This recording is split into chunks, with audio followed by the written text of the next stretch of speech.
예배 자리에 나오신 여러분들에게 그 은혜가 흠뻑 가득한 이 예배 시간, 예배 자리가 되기를 축복합니다. 우리 함께 시리즈로 주일 설교를 진행하고 있습니다. 오늘은 세 번째 시간입니다. 우리 함께 뭐죠? 말씀의 사람이 됩시다. 오늘 세 번째 시간을 갖게 되었습니다. 성경에 보면 성경을 찾는 색인이 있습니다. 거기에 이제 약어가 있는데 성경을 여러분 찾는데 요 약어를 많이 활용을 하거든요. 벌써 나오면은 안 되는데 제가 아직 지금 안 했는데 벌써 나와서 그래서 한번 여러분 약어에 있는 것을 간단 퀴즈처럼 한번 맞춰보면 좋겠어요. 이미 나왔지만 여호수아의 약어는 뭘까요? 네, 눈치가 빠르십니다. 네. 그 다음 사사기의 약어는 뭘까요? 네, 삿입니다. 삿. 이렇게 나와 있어요. 열왕기 상은 뭘까요? 열상? 왕상. 자, 일부 예배 때 이거를 조금 많이들 주저하시더라고요. 예레미야의 약어는 뭘까요? 이부 예배는 좀 많네요. 램입니다. 램. 마지막 오바댜라는 성경이 있어요. 오바댜. 뭘까요? 주세요. 오비라고 합니다. 이게 좀 익숙하신 분들도 있지만 낯서신 분들이 있어요. 성경에 보면 이렇게 여기 나와 있어요. 이렇게 여기 중간에. 그래서 요걸 보면서 찾으시는 거예요. 그리고 이 약어 전체 목록은 또 성경 맨 앞에 나와 있어서 성경이 이렇게 돼 있고 각각의 약어는 이런 거구나. 여러분들이 참고하시라고 제가 퀴즈처럼 문제를 만들어 봤고요. 이번에 반대로 해볼게요. 제가 약어를 얘기하면 여러분 맞추시는 거예요. 자, 약어. 애라고 하는 약어 있습니다. 애. 자, 이 애는 어떤 성경의 약어일까요? 질문을 주세요. 애. 뭘까요? 애자로 시작하는 겁니다. 네, 에스더입니다. 에스더. 자, 이번에는 스라고 하는 약어가 있어요. 스. 이 스는 뭘까요? 스가랴? 스바랴? 스스로? 답을 주세요. 에스라입니다. 중간에서 따온 거예요. 알쏭달쏭한 것 같은데 하나씩 여러분들이 기억하시면 나중에 성경을 찾을 때 굉장한 도움이 되기에 오늘 설교를 시작하면서 말씀을 드려봤습니다. 이스라엘 백성이 망한 때가 있어요. 바벨론에 의해서 멸망을 합니다. 정확히 말하면 남유다인데 바벨론이 침공하고 50년 만에 그리고 예루살렘이 이제 처음 침공을 당한 때부터 70년이 지난 후에 바벨론도 망합니다. 이스라엘을 멸망시킨 바벨론이 페르시아라는 제국에 의해서 망합니다. 그리고 망하고 나서 그 페르시아의 당시 왕이 고레스라고 하는 왕이었는데 이 고레스 왕이 칙령을 내립니다. 그 칙령이 뭐였냐면 그 제국 내에 있는 이런 포로로 끌려온 백성들에게 고국 땅, 고향 땅으로 돌아갈 수 있는 기회를 준 거예요. 이스라엘 백성들에게는 예루살렘이 이제 고국 땅이죠. 그래서 예루살렘으로 돌아올 수 있는 기회가 열렸어요. 이스라엘 백성들은 예루살렘에 그냥 가는 것이 아니라 그 예루살렘에 무너져버린 성전을 다시 지어야겠다라고 하는 목표를 가지고 예루살렘에 돌아오게 됩니다. 나라가 멸망하면서 성전도 다 무너졌어요. 다 회파됐어요. 이스라엘 백성들에게 성전은 다른 민족에게 있는 신전 그 이상의 의미를 가지고 있었어요. 그런데 그 성전이 다 무너졌다는 것은 나라가 멸망한 것보다 더 큰 실망과 절망과 그리고 큰 충격을 이스라엘 백성들이 받았기에 다시금 그들에게 꿈꾸는 소망은 성전을 짓는 것, 이것이 그들에게 꿈이요 소망이었는데 그 길이 열린 겁니다. 무너져서 형체도 없어진 예루살렘 성전을 이스라엘 백성들은 다시 짓고자 여러 가지 계획을 세웁니다. 그리고 이를 통해서 이스라엘 백성들은 하나님 앞에 신앙의 기초를 다시 세우게 됩니다. 성전은 예배를 하나님께 드리는 장소죠. 예배를 통해서 하나님 만나는 기회의 자리가 바로 성전에서 이루어집니다. 그런데 그 성전이 이스라엘 백성들에게 있었을 때는 그냥 그랬어요. 그런데 그 성전이 다 없어지고 나니까 그제서야 이스라엘 백성들이 깨닫게 됩니다.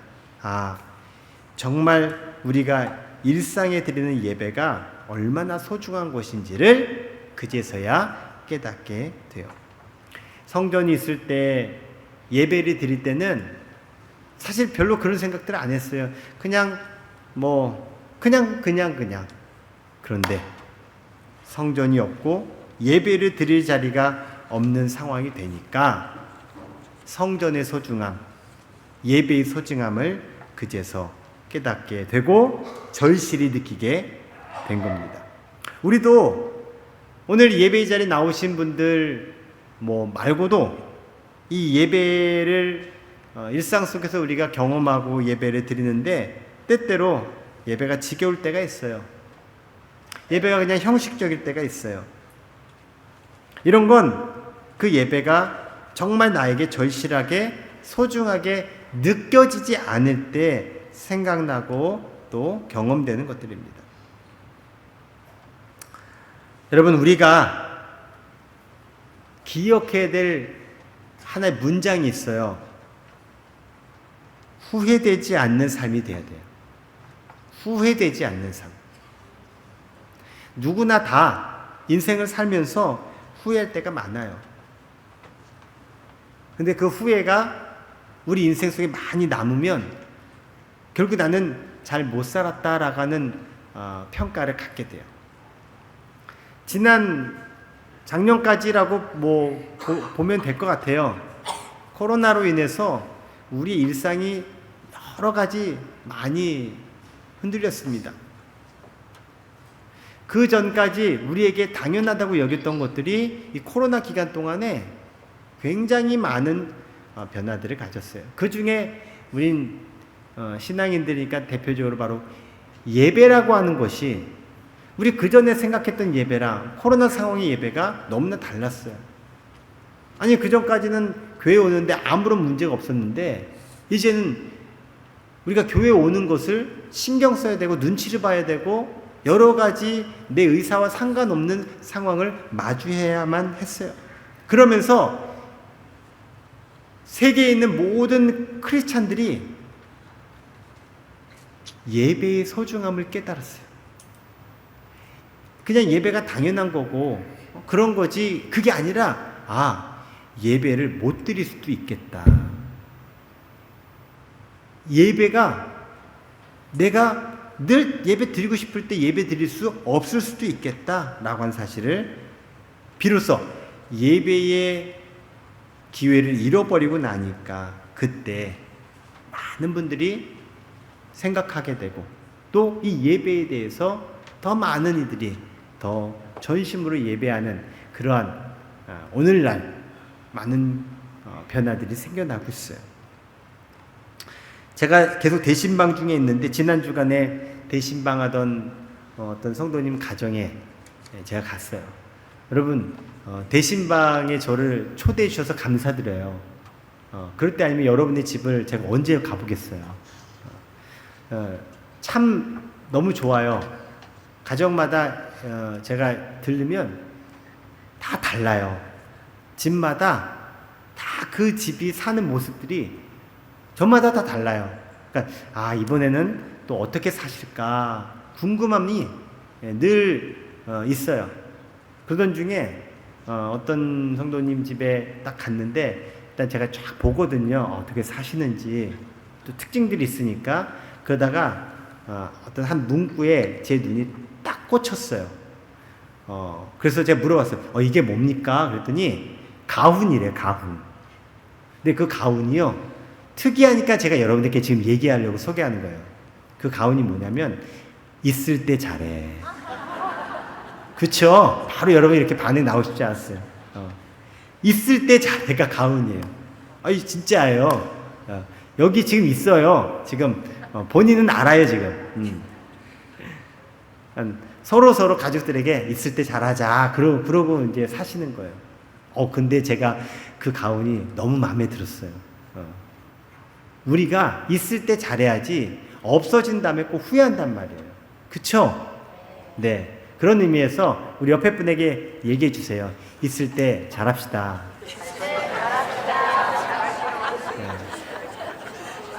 또 이렇게 얘기하세요. 주어질 때 감사합시다.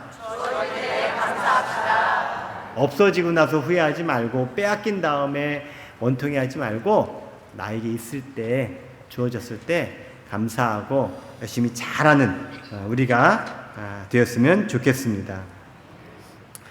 자, 다시 오늘 성경의 이야기로 돌아보면 그 이스라엘 백성들이 성전을 지으려고 고국 땅에 왔잖아요.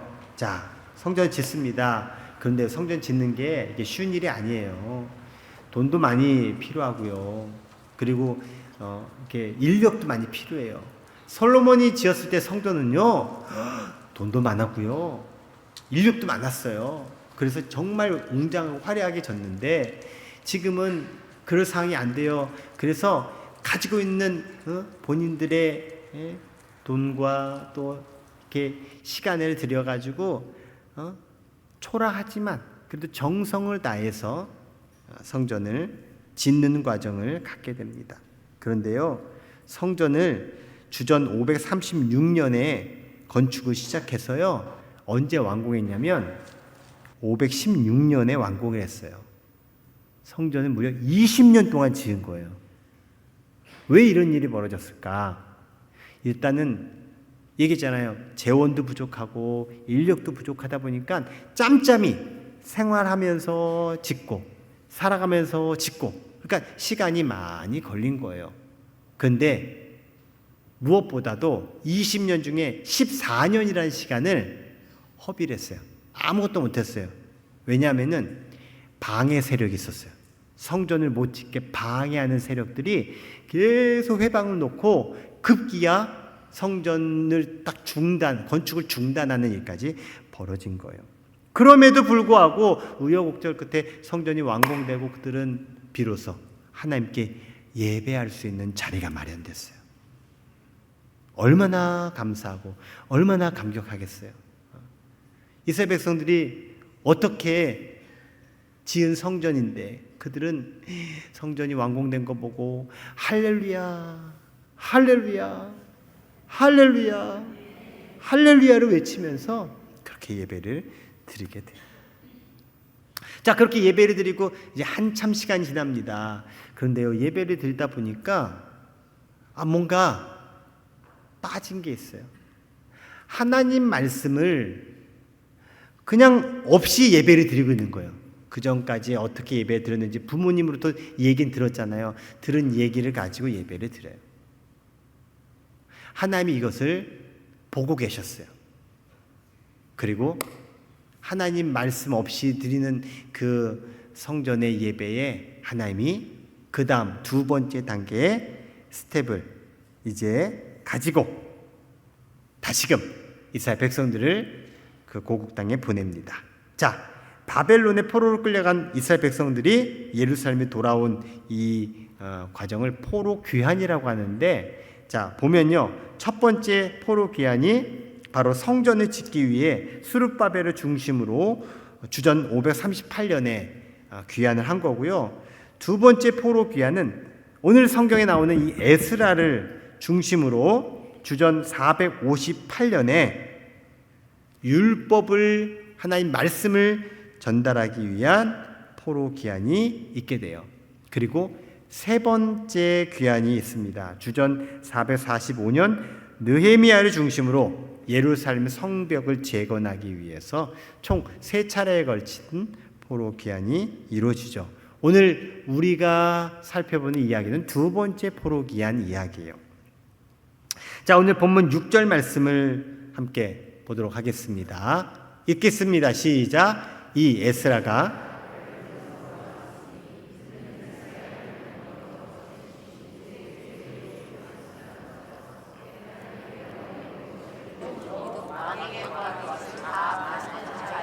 아멘. 자, 에스라에 대한 소개가 나와 있어요. 첫 번째는 모세 율법에 익숙한 학자다. 그러니까 율법 학자예요.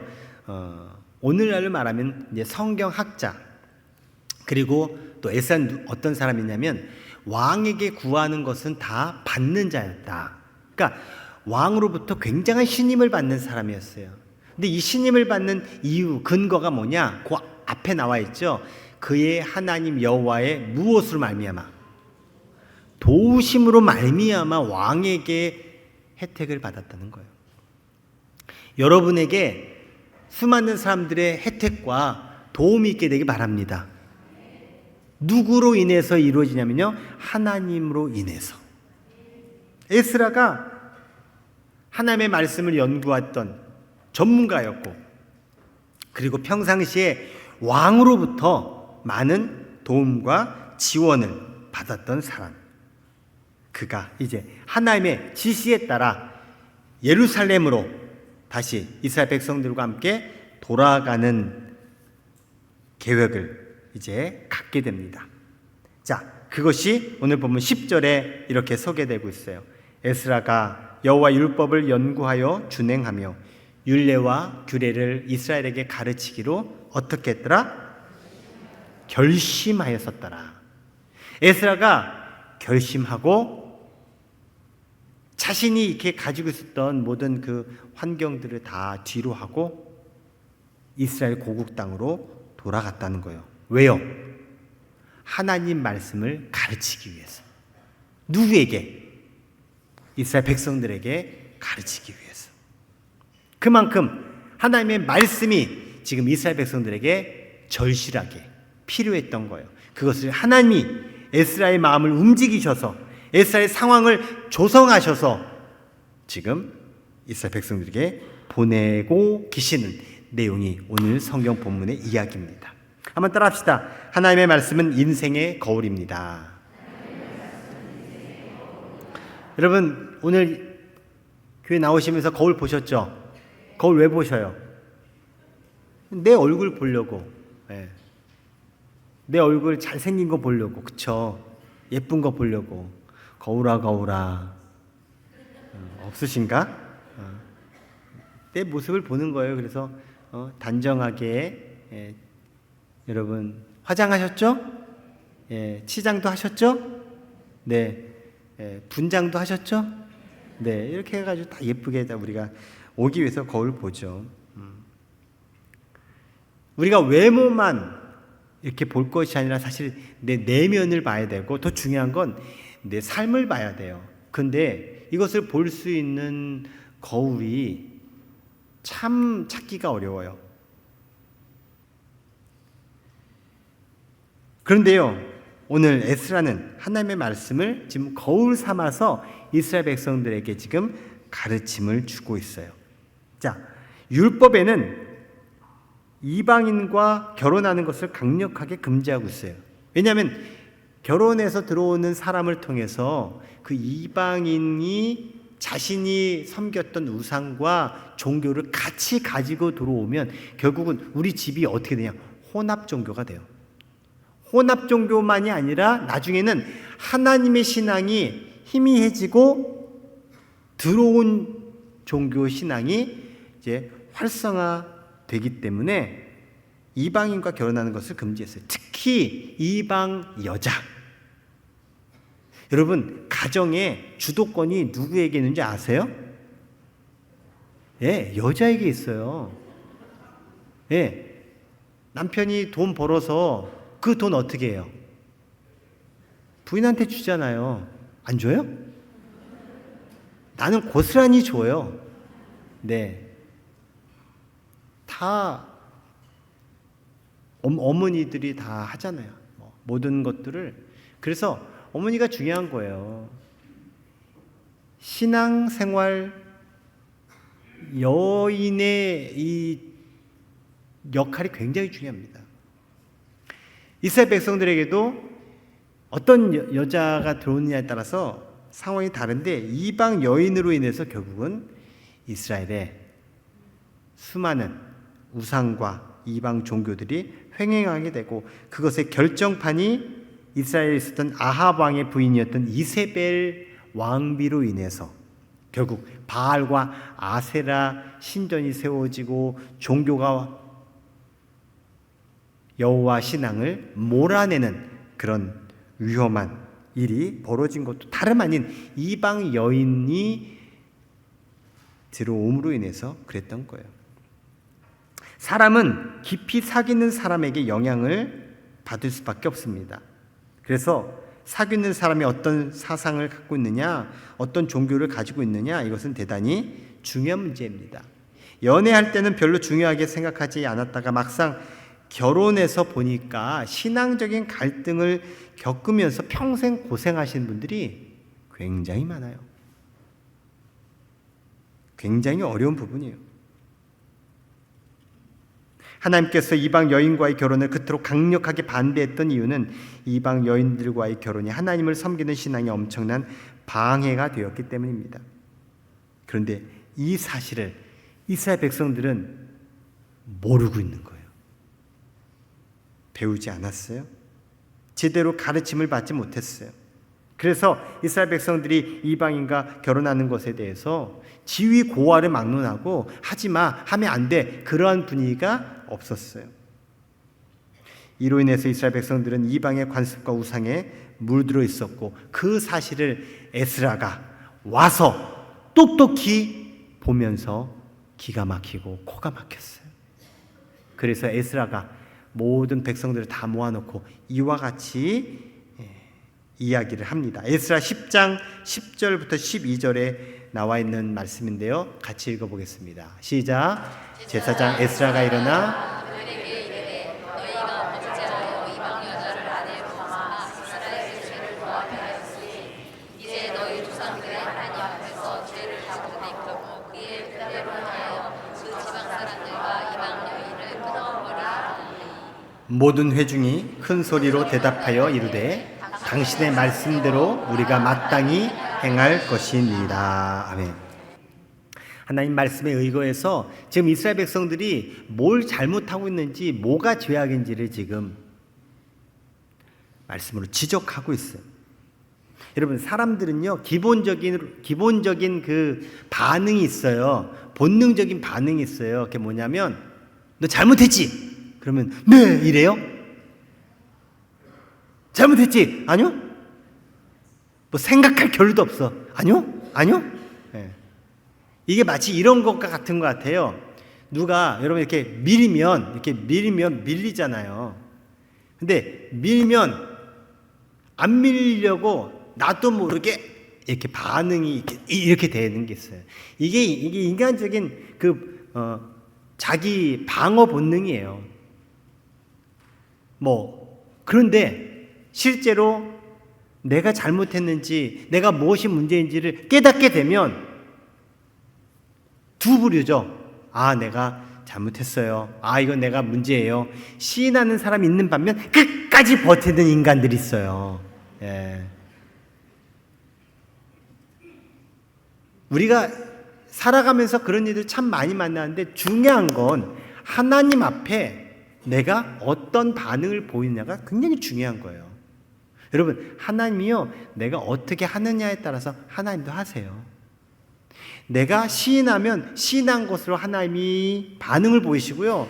내가 인정하지 않으면 인정하지 않아, 알았어, 하나님 아무것도 안 하세요. 여러분, 대학교 들어가면은 열심히 공부해야 돼요. 내가 취업하려면 취업에 필요한 여러 가지 준비들을 해놔야 돼요. 내가 사업에 성공하려면 사업에 성공할 수 있는 요인들이 내 안에 있어야지 아무것도 안 하면서 대학교 가게 해주세요, 취업하게 해주세요, 사업 잘 되게 해주세요, 내가 원하는 거 해주세요. 여러분, 하나님도 내가 하는 것을 보면서 하나님이 문을 열어주시고 일하시고 역사하시지, 하나님이 나를 보고 계세요. 지금 이스라엘 백성들이 에스라 선지자를 통해서 하나님께서 주신 말씀을 들으면서 그들의 반응이 어떤 반응이었느냐? 12절에 나와 있는 대로 모든 회중이 큰 소리로 대답하여 이르되 당신의 말씀대로 우리가 마땅히 행할 것입니다. 여러분, 그것은 뭐였느냐? 이방 여인들을 다 내보내라는 거예요. 절교하라는 거예요. 여러분 하시겠어요? 여러분의 부인을 내보내래요. 여러분의 며느리를 내보내래요. 뭐 잘못한 게 없어요. 뭐 사고 친 게 아니에요. 그런데 말씀에 비춰보니까 지금 우리가 같이 살면 안 돼. 근데 지금 백성들이 모두 다 그렇게 하겠다고 결심을 해요. 여러분, 하나님 말씀에 반응한 거예요. 우리가 할 수 있는 것, 이건 내가 동의하는 것, 이건 뭐 어렵지 않은 것, 그런 거는 우리가 알겠습니다 하겠지만 할 수 없다고 여겨지는 것, 이해가 되지 않는 것, 비상식적인 것, 그런 것 앞에 우리가 결단하는 건 대단히 어려운 거예요. 그런데 이들은 그렇게 결심해요. 왠지 아세요? 인정했기 때문에 그래요. 하나님 말씀을 하나님 말씀으로 인정하고 그 말씀에 비춰서 내 모습을 인정했기 때문에 결국 그들은 회개할 수 있었고, 회개했기에 그런 결심과 행동을 하게 된 거예요. 한번 저를 따라해 보시겠어요? 회개하면 실천해야 합니다. 여러분, 회개라는 말이 쉬워요. 거울 보면서 내가 여기 뭐 묻었네? 닦아내는 거예요. 거울 보면서 여기를 내가 좀 이렇게 잘 꾸며야겠다.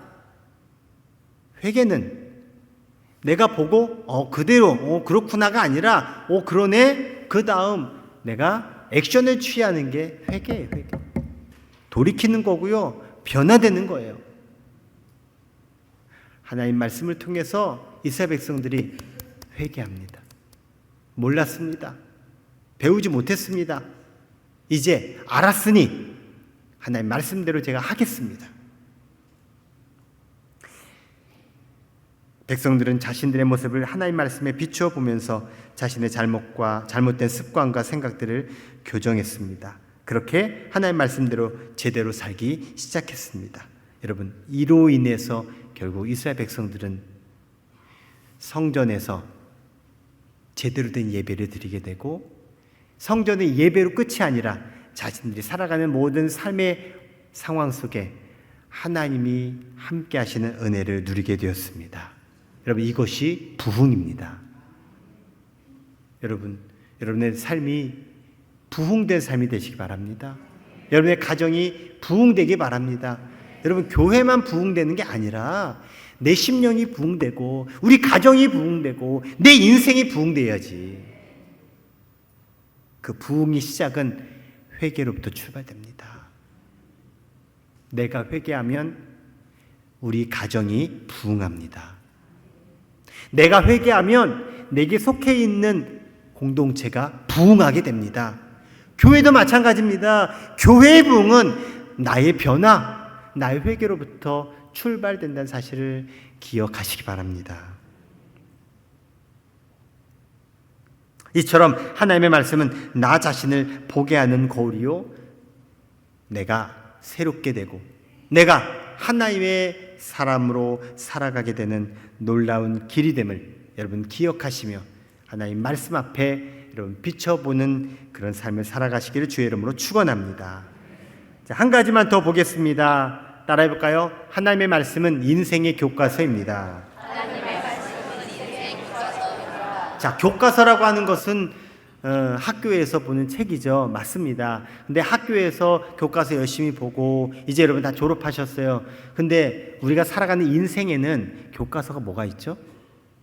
여러분 인생은 뭘 교과서 삼아 살아가고 있습니까? 안타깝게도 대부분 인생에는 교과서가 없는 것 같아요. 별로 생각을 안 하는 것 같아요. 그냥저냥 살아가요. 그리고 교과서라고 생각을 하고 이제 주변을 찾아봐요. 저분처럼 살아가야겠다. 그래서 삶의 모델이 되는 사람을 정하기도 하고, 아니면 누군가로부터 삶의 지혜를 배우기도 하고, 자기 스스로가 살아갔던 삶의 경험들을 토대로 인생을 이렇게 계획을 세우기도 하고 그래요. 근데요, 착각하는 거예요. 여러분, 학교 다닐 때 우리 학생들이 있는데 교과서 말고 또 보는 책이 있어요. 참고서라고. 있어요? 수준 높아서 교과서만 가지고 해결을 다 보나 봐. 예, 참고서라고 있어요. 여러분, 교과서가 중요해요? 참고서가 중요해요? 교과서 없이 참고서만 보는 건 방향을 못 잡습니다. 우리 인생에도 그렇게 교과서라고 생각하는 것들이 알고 보니까 다 참고서예요. 참고서. 어떤 사람을 참고하고, 어떤 책을 참고하고, 나의 경험을 참고하고. 여러분, 우리 인생의 교과서가 필요합니다. 그 교과서를 여러분께 오늘 소개하려고 설교를 준비했어요. 하나님 말씀인 성경이 인생의 교과서입니다. 이것은 저의 이야기가 아닙니다. 수많은 사람들에 의해서, 수많은 나라들에 의해서 이미 검증된 교과서, 성경입니다. 이 성경 말씀 안에는 내가 인생을 어떻게 살아야 할지, 그리고 내가 인생을 살아가면서 만나는 수많은 문제들, 그에 대한 해답이 나와 있고, 내가 인생을 살아가면서 겪게 되는 어려움과 정말 닥친 위기들을 어떻게 또 해결하고 풀어가야 될지, 모든 길과 답이 성경 말씀 안에 다 담겨져 있습니다. 믿으시기 바랍니다. 이 사람 믿어주세요. 성경 말씀 한 구절 볼게요. 시편 119편 105절 말씀인데 읽어봅시다. 시작. 주의 말씀은 내 발의 등이요 내 길의 빛입니다. 아멘. 우리가 걸어가야 될 길을 정확하게 알도록 하시고 그 길을 환하게 비춰주는 것이 바로 주님의 말씀, 하나님의 말씀, 성경 말씀입니다. 시대를 바르게 분별하고 시대를 살아갈 방향과 내용을 알려주는 말씀, 하나님의 말씀, 성경 말씀입니다. 그렇게 주님의 말씀은 나에게 빛이 되어야 합니다. 예수님께서 마귀에게 시험과 유혹을 받았을 때 그것을 물리칠 수 있었던 것이 뭔지 아세요? 하나님의 말씀, 정확히는 신명기의 말씀으로 물리쳤어요. 다니엘이 하나님의 말씀을 공부하다가 하나님께서 다니엘에게 환상을 보여주시고 앞날에 대한 비밀을 알려주셨어요. 꿈을 꾸고 꿈을 잘 해석하고 예언을 받은 사람 다니엘. 그런데요, 다니엘이 그렇게 초능력과 같은 일을 행할 수 있었던 것은 다른 것 아니에요. 하나님 말씀에 대해서 연구하고 그 말씀을 계속해서 읽고 묵상하다 보니까 하나님의 비밀을 알게 된 거예요.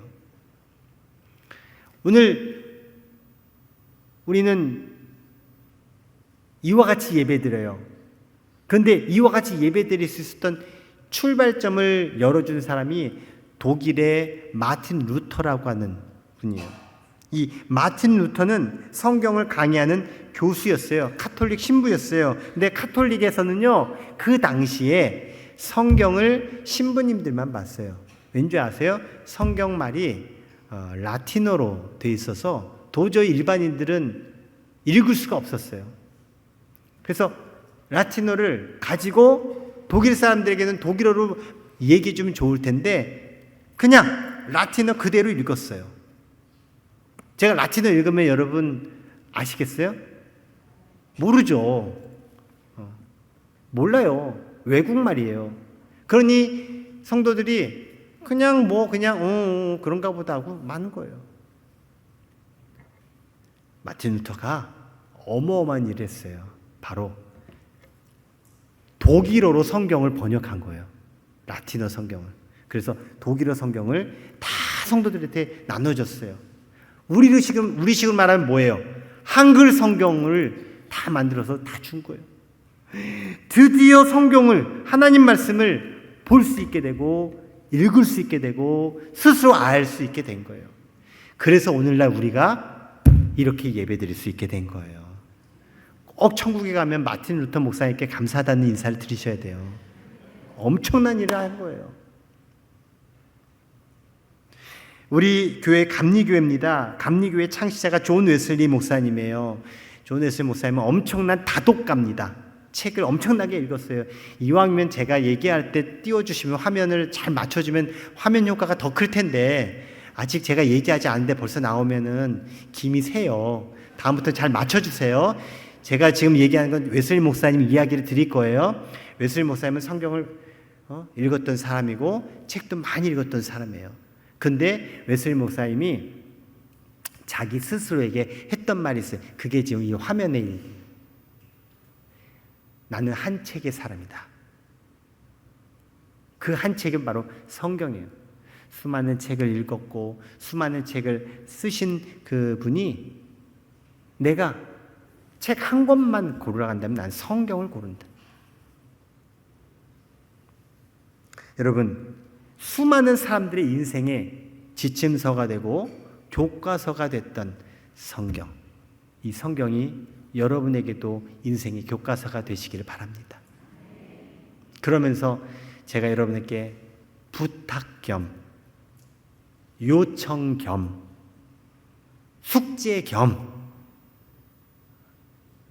두 가지를 말씀드리면서 오늘 설교 마칠게요. 따라합시다. 성경을 읽자. 성경을 읽으시기 바랍니다. 근데 이게 그냥 읽는다고 읽어지지 않아요. 그래서 목표를 정합니다. 한 주간의 목표, 한 달의 목표, 통상은 1년 목표를 보통 정해요. 그래서 1년에 성경 한 번을 다 읽자, 이런 목표를 정해요. 이게 좀 어려우시면 그냥 하루에 한 장을 읽자. 그러면은요 성경을 읽는데 5년 걸립니다. 하루에 한 장 읽으면. 예. 2장을 읽자. 그러면 3년 걸립니다. 네. 하루에 3장을 읽어야 1년에 다 읽을 수가 있습니다. 어떻게 됐든 여러분 성경을 꼭 읽으시기 바랍니다. 두 번째, 따라합시다. 성경을 배우자. 성경을 여러분 배우시는 것 요즘 사실 배우는 것 어렵지 않아요. 예전에 비하면. 그래도 제대로 배우셔야 돼요. 그래서 이왕이면 독학하지 마시고 지도를 받으면서 배우시면 좋은데 교회에서 성경을 배울 수 있도록 제가 준비해 놓은 과정들이 있어요. 대표적인 건 수요일 날 예배를 통해서 성경을 배웁니다. 그리고 매일 새벽 성경을 읽으면서 성경을 배웁니다. 늘상 계속 성경을 배우도록 제가 교회 모든 일정을 다 그렇게 만들어 놓은 거예요. 그리고 특별하게 성경 공부 프로그램들을 개설해서 성경을 배우고 있어요. 혹시 인터넷으로 성경을 배우고자 하신다면 여러분 함부로 인터넷 들어가서 보시면 위험합니다. 진짜 분별이 안 되는 내용들이 굉장히 많습니다. 혹시 원하신다면 저를 비롯한 우리 교회 목회자들을 통해서 확인을 받으시고 검증을 받으시고 인터넷을 통해서 성경을 배우셔야지 제가 봐도 가짜들이 많습니다. 근데 여러분이 볼 때는 잘 모릅니다. 그래서 인터넷이 좋긴 좋지만 편하긴 편하지만 꼭 확인받고 검증해서 하셔야 되고 중요한 건 다 독학이에요. 독학보다는 이렇게 지도를 받으면서 여러분 성경을 배워가신다면 여러분 하나님 말씀이 여러분에게 살아 역사하는 삶을 살아가게 될 것입니다. 자, 오늘 두 가지 말씀드렸어요. 하나님 말씀은 인생의 거울이고 하나님 말씀은 인생의 교과서다. 이 사실을 기억하면서 우리가 함께 이제 건너가자고 지금 2023년도 우리가 시작했잖아요. 우리가 어떻게 건너가야 되느냐? 말씀의 사람이 되어서 건너가자는 거예요. 하나님 말씀의 사람이 되어서 함께 건너가는 복된 삶을 살아가는 저와 여러분 우리 모두가 되길 주의 이름으로 축원합니다. 우리 옆에 분에게 인사 나누십시다. 우리 함께 말씀의 사람이 됩시다. 기도하겠습니다. 하나님, 오늘 우리가 붙들어야 될 것, 가장 중요한 것을 가르쳐 주셨습니다. 하나님 말씀, 그 성경을 붙들고 저희들 인생을 살아가게 하여 주시옵소서. 예수님의 이름으로 기도합니다. 아멘.